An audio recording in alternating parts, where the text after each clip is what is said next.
नमस्कार, मेरा नाम धर्मेंद्र और स्वागत है आपका दी पॉलिटिकल वॉर में। आज हम बात करेंगे नेपाल के प्रधानमंत्री के बारे में।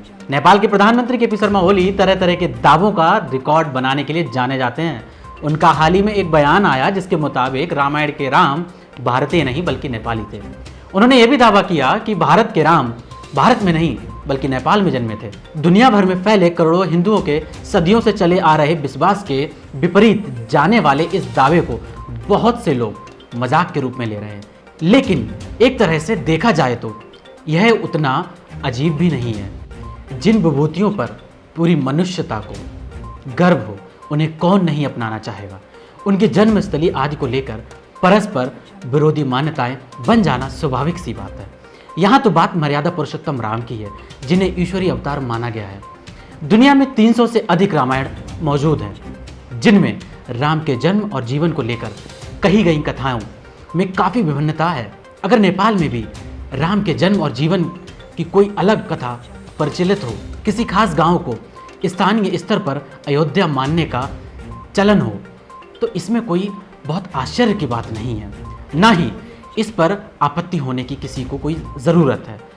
कोई एकेडमिक विद्वान या साहित्यकार पर्याप्त प्रमाण जुटाकर इस पर बहस का मुद्दा भी बना सकता है। समस्या तब पैदा हो जाती है जब हम ऐसे किसी स्थानीय विश्वास का या फिर किसी भी परिचलन का कूटनीतिक इस्तेमाल होते देखते हैं। नेपाल के नवनिर्वाचित प्रधानमंत्री बाकायदा बयान जारी करते हैं कि असली अयोध्या उनके देश में है और भारत ने नकली अयोध्या खड़ी करके नेपाल की संस्कृति पर अतिक्रमण किया है। और इस बयान का समय भी ऐसा जब भारत और नेपाल के राजनीतिक संबंध लगभग अपने समुच्चय इतिहास के न्यूनतम बिंदु पर खड़े हैं। इससे अंदेशा यही बनता है कि दोनों देशों के रिश्तों को अधिक से अधिक बिगाड़ने में ही नेपाल का मौजूदा सत्ता शीर्ष अपना फायदा मान रहा है।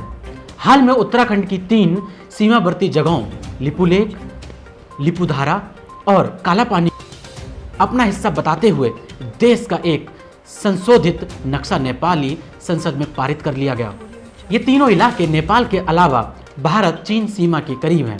1962 के युद्ध के बाद से ही भारतीय सेना की चौकियां इन इलाकों में बनी हुई हैं। ओली सरकार के इस कदम ने दोनों देशों के रिश्तों को नुकसान पहुंचाया है। ऐसे में इन रिश्तों को सुधारने के बजाय नेपाल राम के नाम पर राजनीति कर रहा है।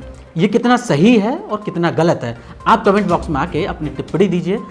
बाकी और खबरों के लिए जुड़े रहिए हमारे साथ और देखते रहिए दी पॉलिटिकल वॉर।